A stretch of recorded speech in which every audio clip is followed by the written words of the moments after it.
मिरजेतील गणेश तलावात दूषित पाण्यामुळे मोठ्या संख्येने मासे मृत्युमुखी पडलेत।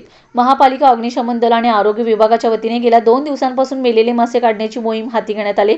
शहरात ऐतिहासिक अशा गणेश तलावात नागरिकांनी पुन्हा एकदा मोठ्या प्रमाणावर निर्माल्य आणि घाण टाकले, त्यामुळे या ठिकाणी पाणी दूषित झाले। त्यामुळे 2 दिवसांपूर्वी मोठ्या प्रमाणावर या ठिकाणी मासे मृत्युमुखी पडलेत। गणेश तलावाच्या वरील बाजूस भेळ, पाणीपुरी आदींच्या हातगड्या मोठ्या संख्येने लागतात। यातील कचरा सुद्धा तलावात टाकला जात आहे। नेमके मासे कशामुळे मेलेत यासाठी महापालिकेच्या वतीने पाण्याचे नमुने तपासणीसाठी घेतलेत, त्यानंतर नेमकं कारण समजणार आहे। तसेच तलावात कचरा टाकणाऱ्या नागरिकांच्यावर कायदेशीर कारवाई करण्याची माहिती महापालिका उपायुक्त विजया कदम यांनी दिली। स्वच्छता निरीक्षक नितीन कांबळे, मुकादम महेश खाडे, अनिल मादगरगे, कर्मचारी गोरख जमदाडे, शुभम वाले, उत्तम कांबळे, राजकुमार तांदळे, अनिल भोसले यांनी गेल्या 2 दिवसांपासून मेलेले मासे काढून तलाव स्वच्छ करण्यास सुरुवात केली।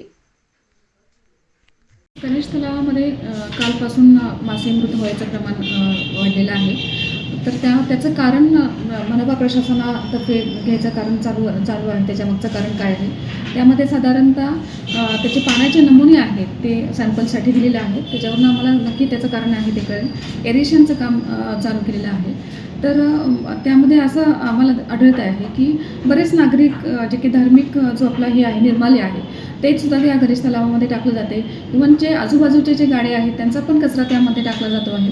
तर मी नागरिकांना आवाहन करेल की आपण जे काही निर्माल्य आहे ते त्या ठिकाणी निर्माल्य कुंडे ठेवलेले आहेत त्यामध्ये टाकण्यात यावं।